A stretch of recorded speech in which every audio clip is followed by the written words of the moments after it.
Welcome to the Bristol County Water Authority's Board of Directors meeting for Thursday, January 29, 2023.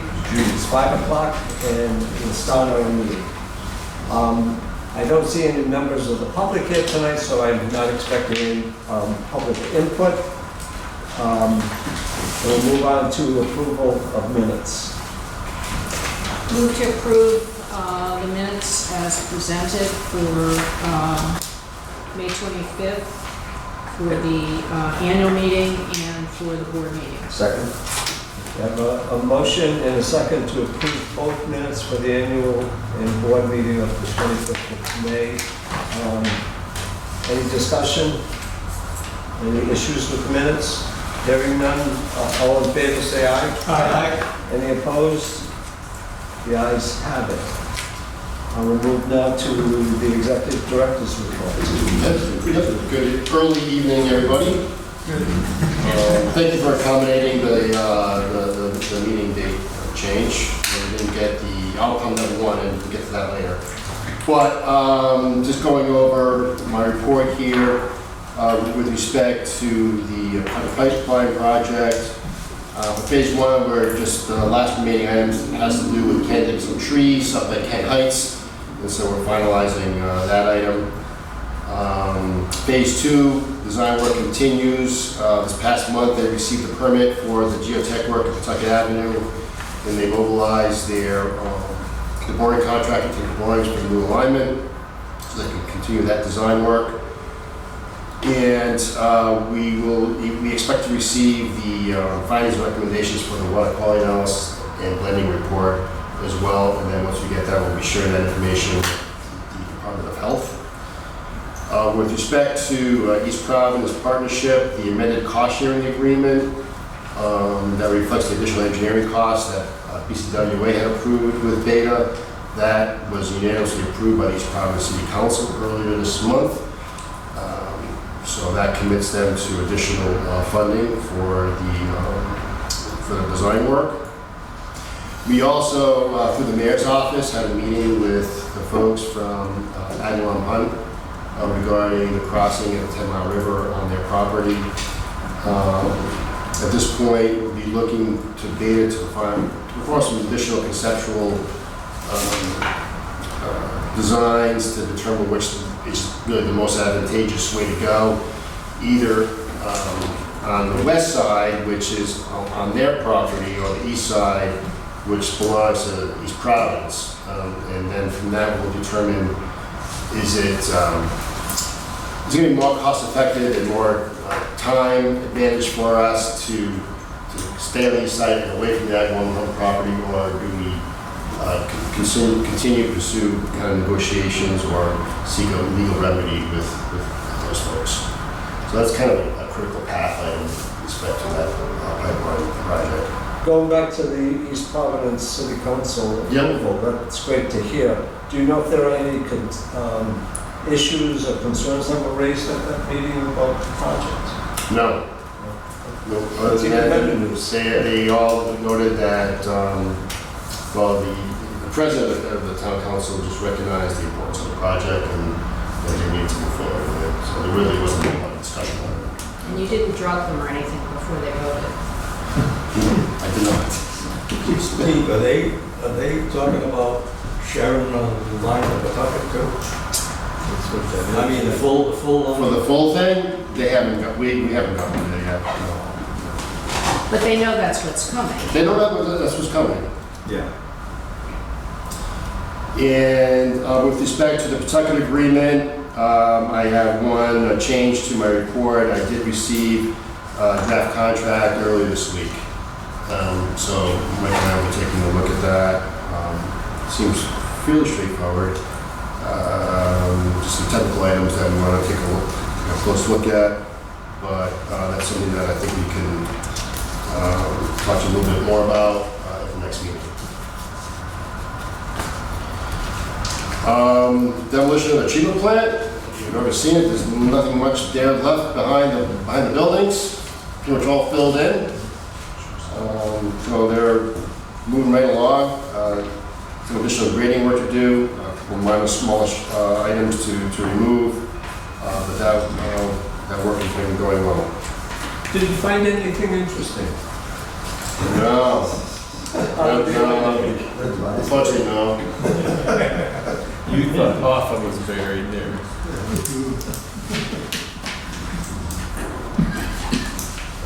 The dam removal project, we've concluded the well sampling of the 27 homes in the area that we sent letters to.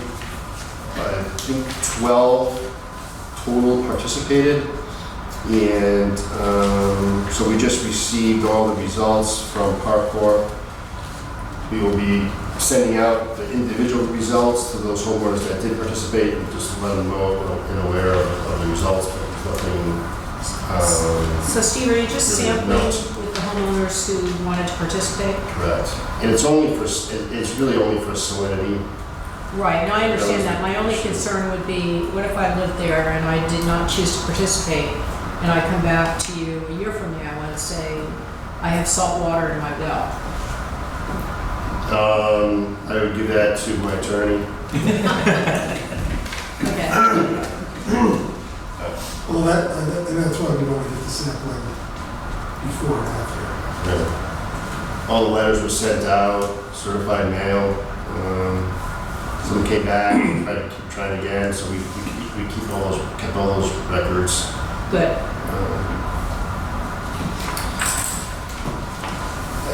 So, another news on the dam removal project, we have some good news in that we finally, after 22 months of permitting, we did receive the permit from Wetlands.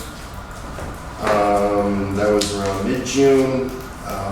We were already out to bid at that time. We did receive the bids on June 22nd.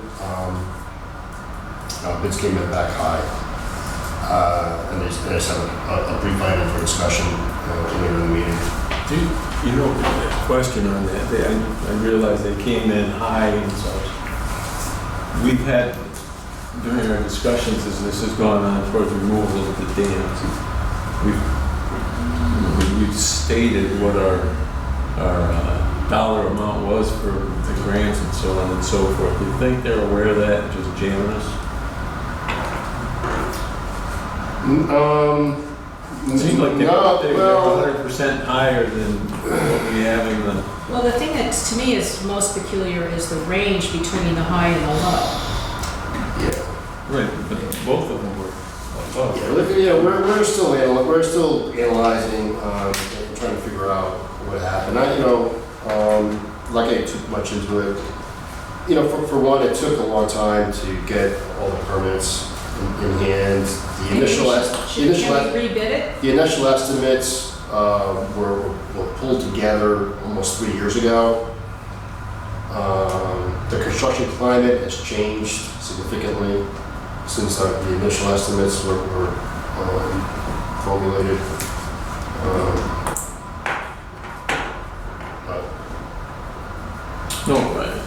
I recognize that, but I'm just saying that we professed how much money we have in our kitty to do this. And that's a public record. It is. But That was asked by contractors how much money we had available, and we did not provide that information. This is on for later discussion. Yeah. Okay.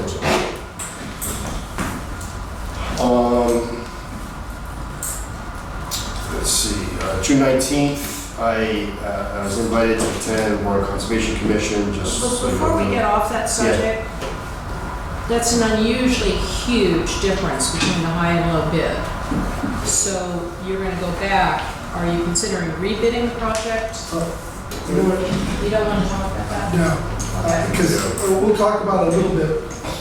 They still need to evaluate Okay. what came in. I don't want to have. Okay. There might be a discussion for next month. Okay. The situation in what's going on with the dam removal project and with the lands around there. So you indicated here that the commission is strongly interested in our plans for the watershed properties. Right. What can you put that? Well, they're interested that the lands remain as conservation lands. Open. Right. And open and kind of, I mean, as you can look at the map, they're contiguous with lands that belong to the land trust already. And I think they'd like to see them at some point open to public use for either hiking trails or.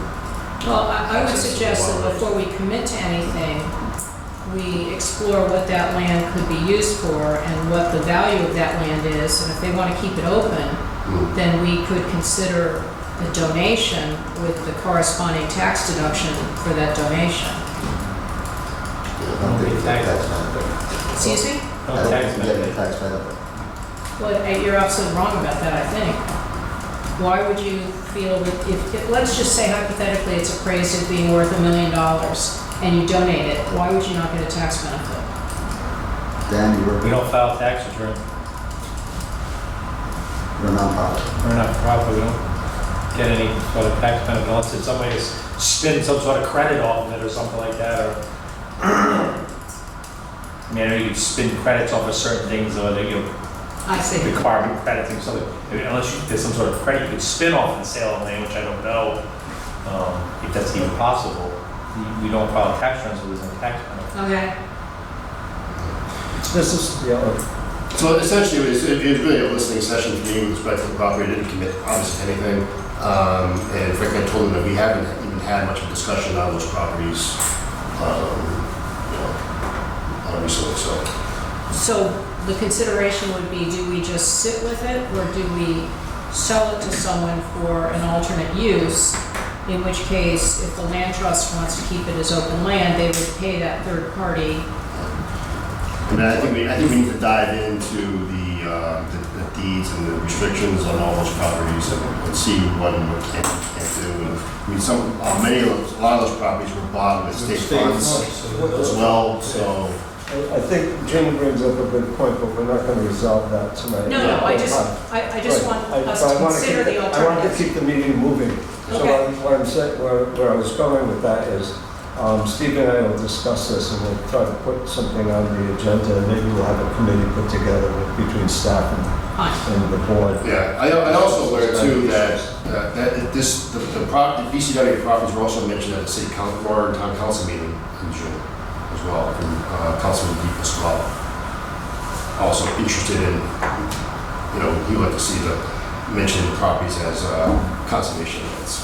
We also had that interest expressed by the Warren Fire Department, was it, to locate the... That's pretty well going along, isn't it? That was not. That's progressive. The property is already the town's. That's the Some of it's town's ours. Some, that Right, small but piece they were But looking there to was take some, over. there was some interest in the property that we own. Or there was a small piece, but I think we all agreed that we're losing it. And that has some restrictions on that as well.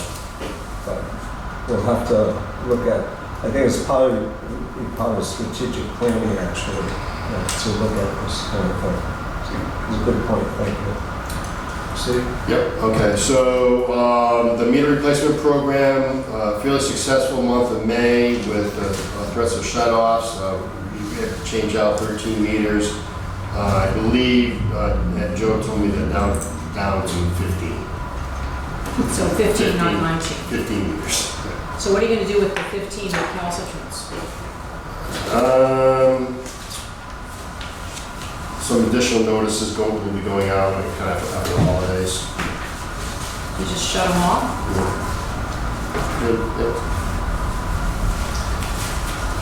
Water purchase graphs, they were had a good May, were relatively high, but I came back to earth in this past month. It's been relatively wet month, that's June. AWWA ACE Conference, proud to report, our team came in second place in North America. Yeah, that's really phenomenal. They did a fantastic job.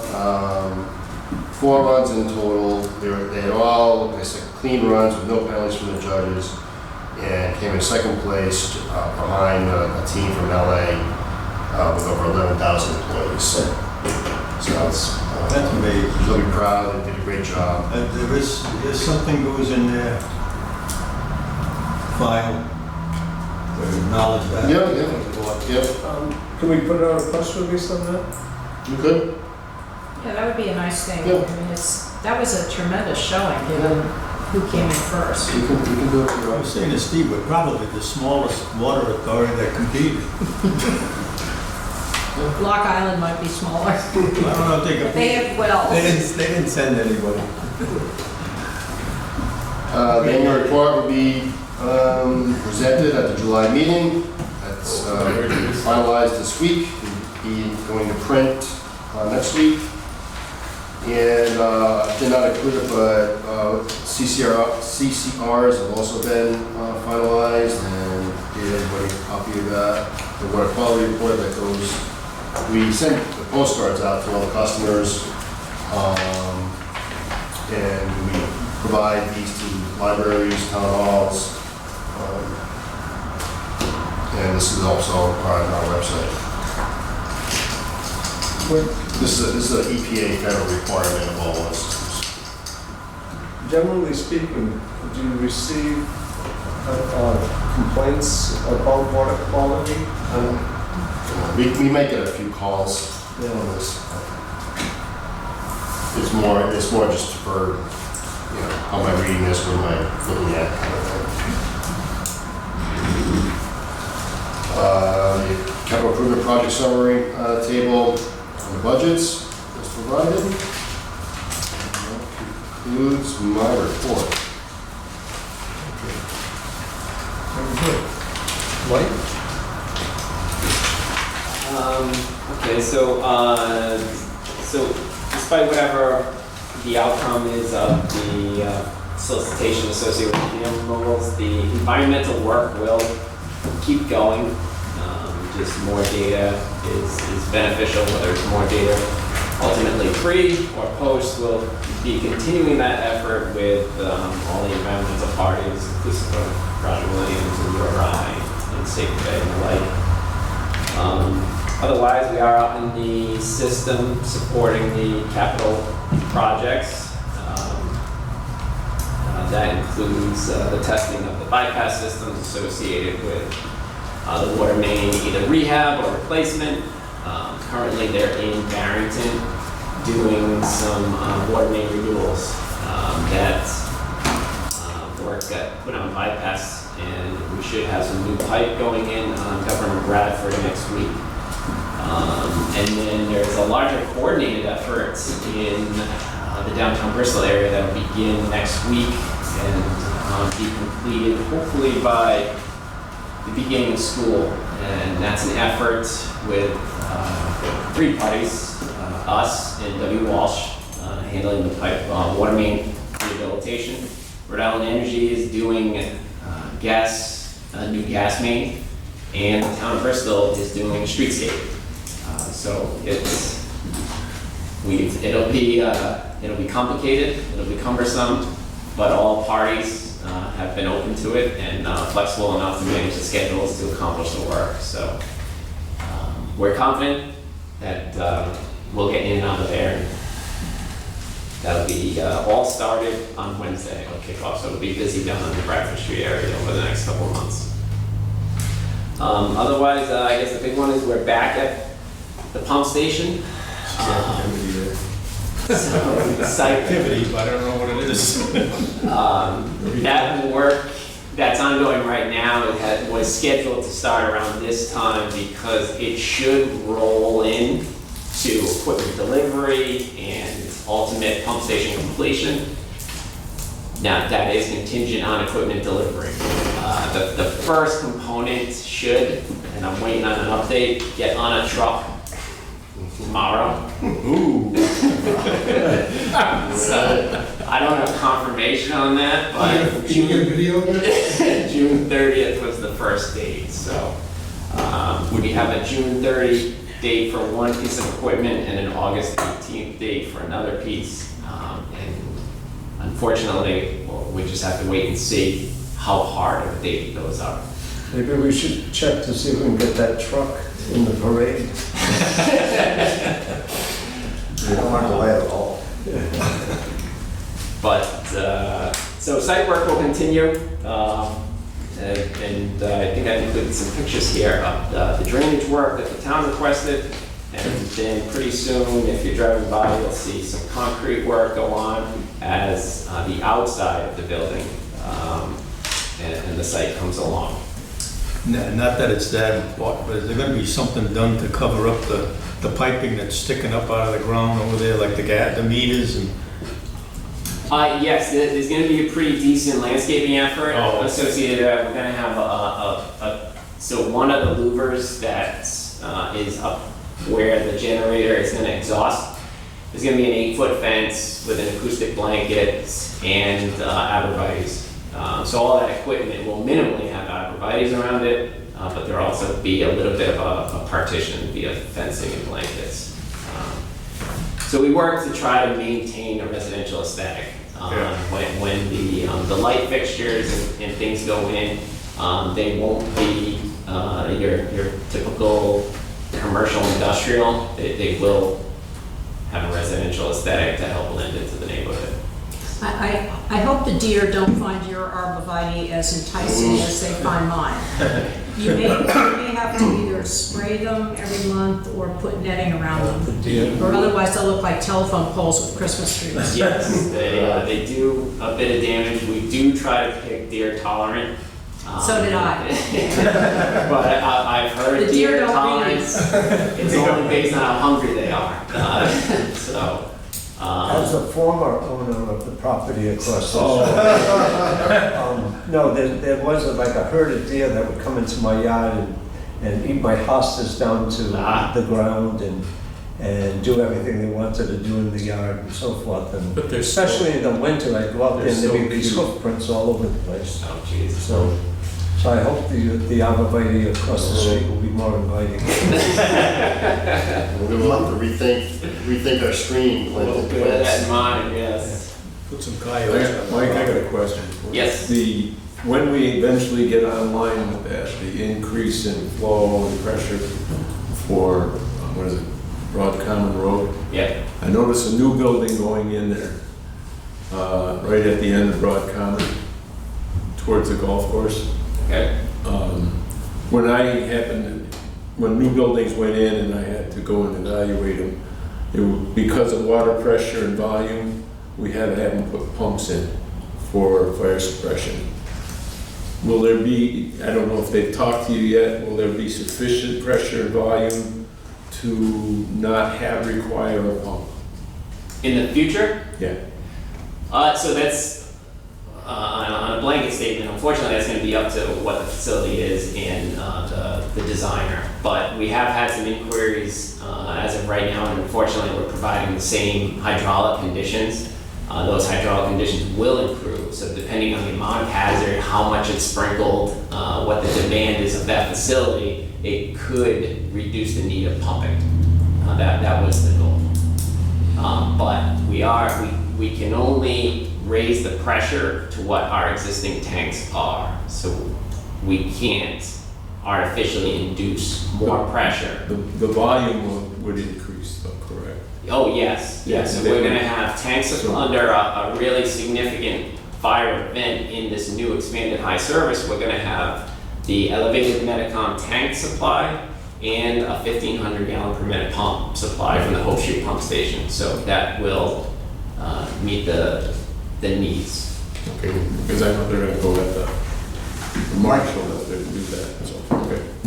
Mike, could you expand on the second and third sentences in your comment under the meters, working on a service line inventory? Yeah. Exactly what is that and what's different? So there's an existing rule through the EPA called the lead and copper rule. That rule is in the process of being revised, and in that, the first part of the revision is for all utilities to develop a materials inventory of all the services. So that mostly has to do with lead service lines, which you've probably heard in parts of the state and parts of the country, being a source of lead pollution for families or whomever. So the goal is identify the materials of construction, whether they're lead, non-lead, or otherwise, And then there's going to be follow-up actions based upon new sampling requirements. So we currently sample, which we've started 30 sites throughout the system, but we're gonna have to now change those sites and target lead service line specific addresses. And then based on the results of those tests, if you exceed action levels, things like that, there's gonna be replacement metrics. And that will all come year over year. So the first date is October 2024, where we start to have to hit those marks, and then action items will follow from there. Thank you.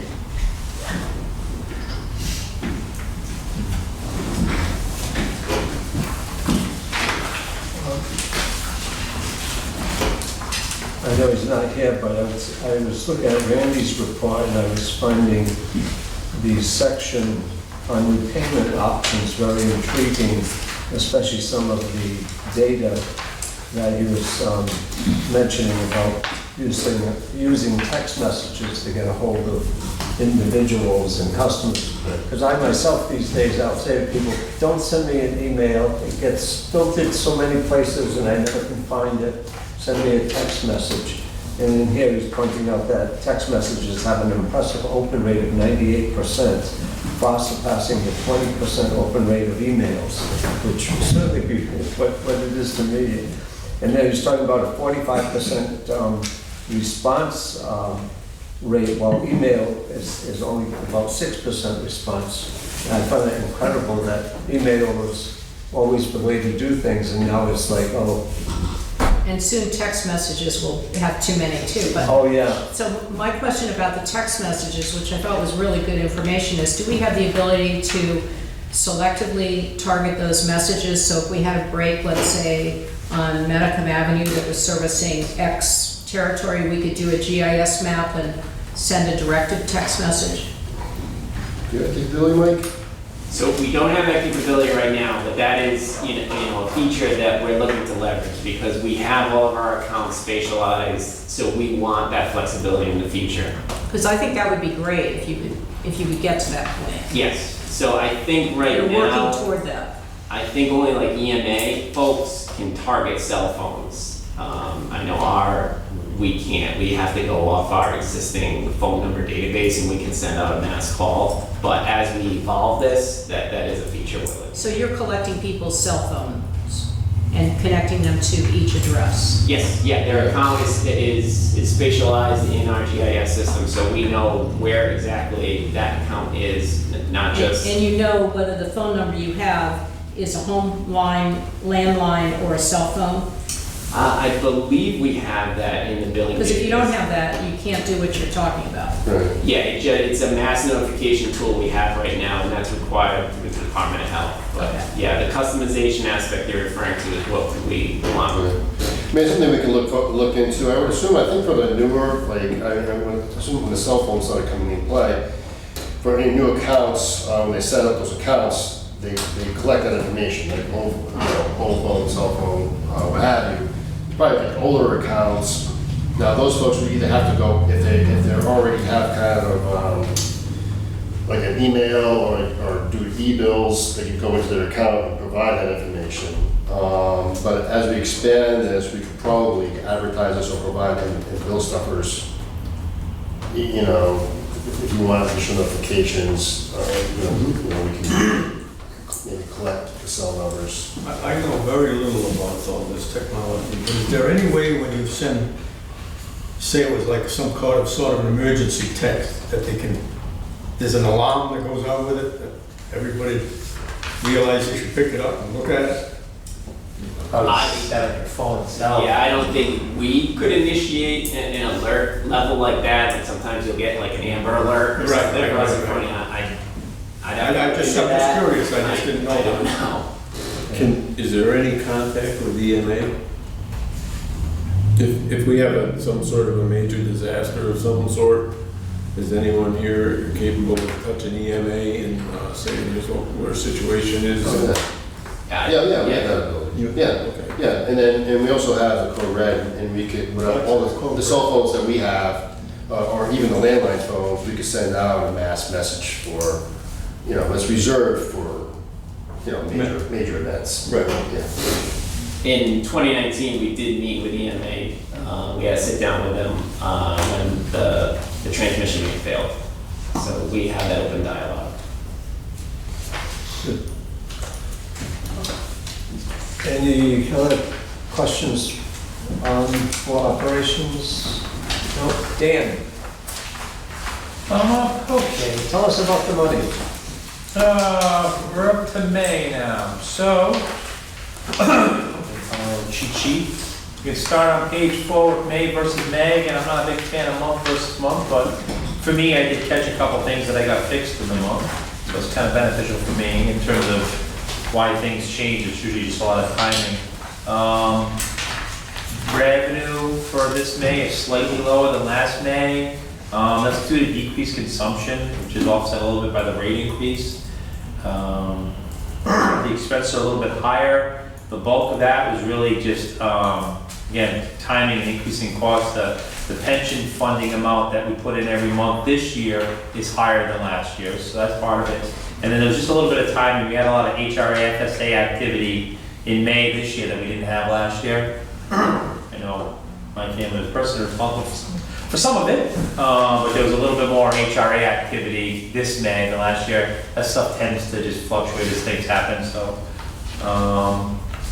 Those two increases in the pension and the HRA were offset by professional fees just being under budget by about 17,000. Just had some fewer consulting fees in May this year versus last year. When we look at the next page, page 5, May through May, which is 3 months worth of activity, we have revenue up about 20%, almost 21% versus last year. While May's consumption was lower, March and April's was a little bit higher than in the past. So that, in conjunction with the rate increase, resulted in that revenue being a little bit higher than last year. And expenses were only slightly higher, 3.37%.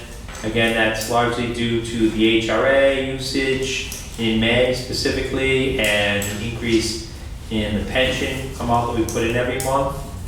And those were offset by a decrease in that depreciation amortization line, since last year we had the bond issue for about 55,000, I think it was last year, and this year we didn't have an issue, obviously, no bond issue this year. Page 6, my page numbers are off. Revenue's over budget, which is good for revenue, just over 12%. This is a combination of just, again, I try to allocate the budget amounts to try to follow our pattern a little bit. So obviously, I based on the last 3 or 4 years worth of activity. So these 3 months are a little bit higher than the previous average for the 3 months. We also have the rate increase, and let's see, budget. Yes, we had a little bit of the rate increase this year, and again, in March and April were a little higher usage than the prior year. For the expenses, we're under budget at 6.37%. Again, this is mostly timing. The 2 biggest ones under budget were professional fees. Should that be a negative percent of budget that on the professional I'm fees? over budget.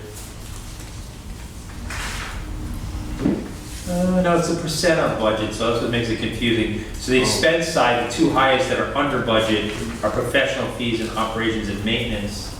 And those were timing issues, and that was offset by administration expense being higher, which was largely due to the higher pension being budgeted this year.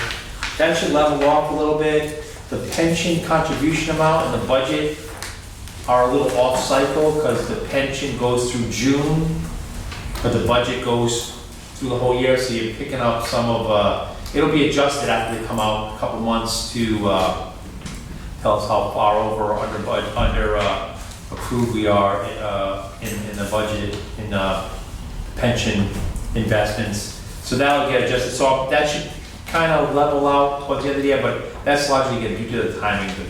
I budget for the whole year. pension contribution is through June, and that gets changed after that. So hopefully that'll level off a little bit as we go through the rest of the year. All the other stuff was pretty consistent. On page, I want to check my pages, 7. On 6, Yeah. the line, let's see, 90110, interest income. Yeah, I mentioned that last month, just because I actually made 2 months ago, because you start to see it month versus month, you saw a big jump. Our wonderful interest rate increases that is causing all our credit cards and if you get a new home loan to go up, we're benefiting on that end. I really started seeing that like in April, big jump in terms of, when I looked at April of 23 versus April of 22, you know, it was like a few $100s, and this year it's like, you know, $50,000, $60,000. So that's a direct result of the Fed increasing the interest rates. So now a lot of our investments are for funding the debt issue coming forward. So they're in conservative type investments, which tend to be government securities and stuff like that. So that's where we're starting to see that. So unfortunately, that's not money for us, but it's why it's so much higher than budget. And that'll continue obviously this year, and next year when we do the budget, I'll be budgeting obviously a higher number. But yeah, if you look back at March, April, I think it really stood out. April versus April, it really stood out. When we get to the pages for dollars building gallons delivered, you can see the dollars building gallons delivered were up 17.5 and 12.69% versus the prior year. Again, we shifted those routes late last year, so that really impacted the probably March and April area of the billing. We shifted some higher usage rates, usage areas into the March area. And so the consumption is like just over 12.5%, while the dollars billed is 17.5%. That's really the rate increase. The difference is really the rate increase. June is not looking spectacular in terms of usage. Joe won't have those numbers till next week, but we've all seen pretty much constant rain for the last 3 or 4 weeks, so not anticipating June to be a particularly good month. We'll flow into July and August. Page 10, we have the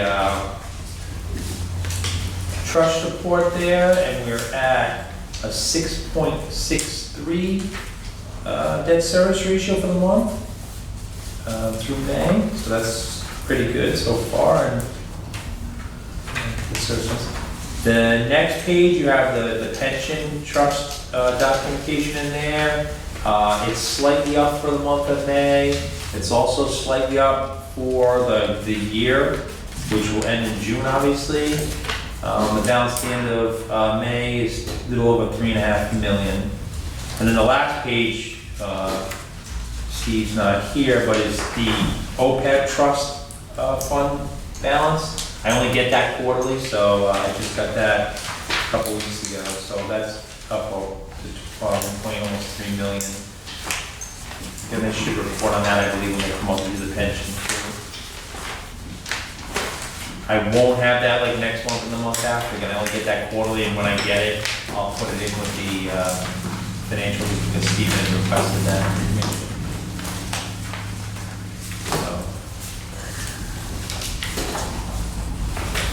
All set?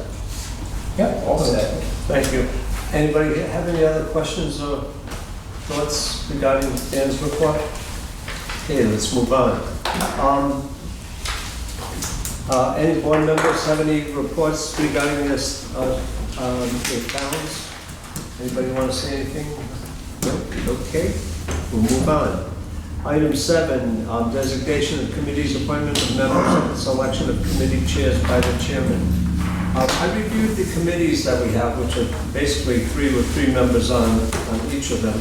We have one open position, and I'm inclined at this point to keep the committees as they are structured, and the people on the committees, with the addition of Steve Gross, who's not here tonight. But I did talk to him, and I'm going to put him in the open position that we have in the Personnel and Compensation Committee. I suspect that I'm going to review this in the near future again and probably have some new thoughts and issues like Gina brought up tonight. And with regard to possible strategic planning, I can see possible new committees being formed sometime in the future with the combination of staff and board members. But other than that, one appointment, there's nothing else here. Moving ahead, we go to the discussion on the dam removal project. Yeah, so I'll briefly, just wanted to provide an update that we did receive the bids, provided the bid prices, and, two things. The low bid obviously was higher than what we have for grant funding. It came in higher than the engineer's estimate, which I said was initially developed about 3 years ago now. And then the fact that we only received 2 bids. Was disappointing, particularly given the fact that we didn't have good response in the previous meeting and walkthrough. So we're still analyzing that, trying to figure out what happened. The Power Corporation is calling some of these companies. And we are also meeting with the low bid contractor tomorrow morning, Mike and I, and engineers from Power Corporation to discuss their bid. Do they have it broken down anyway, each individual dam? It is broken down, yes. The upper dam must be a lot lower than the lower dam. I don't. This is all like concrete. Then we'll get Kevin Francis with Dynamite. Yeah, where's Everett when we need him? So I'll have more information at the next meeting as to how we will be proceeding. Package coming in. It's one of the electrical pots for the pump station. You want to, wait, This is just information, no action, right? Correct. Yeah, we're also working on additional grant along with Save the Bay this week. Is there any time limit on any of those funds we were supposed to receive? Or any of the commitments? We're still there. Those grants go out for several years, so How the permits to do it? the permits as well.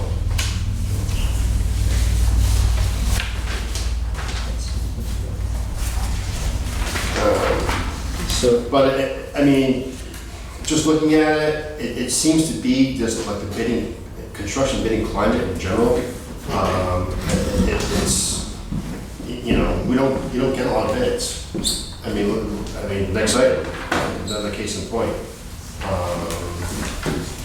Well, it seems to me that a bid for a roof is different from a bid for dam removal.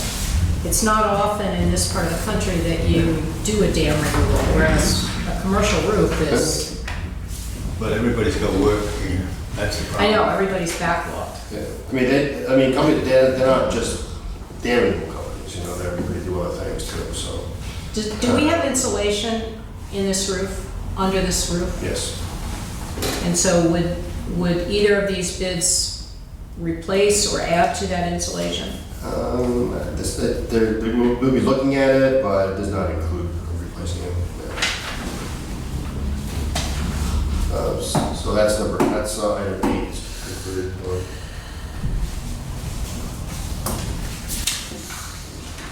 You're looking for a motion? For a motion to accept the, grant the award to A&M's sheet metal and roofing for the amount of $150,728. Second. Along with a project contingency of 20% for a total budget of $180,874. So it was moved, seconded. Do we have any discussion? No discussion. All in favor of the motion, say aye. Aye. Any opposed? No. We're all set with that. We have a need to go into executive session. Not really. Okay. Okay, we no executive session tonight. Next scheduled board meeting is July 27th. And can I have a motion to adjourn? So moved. Second.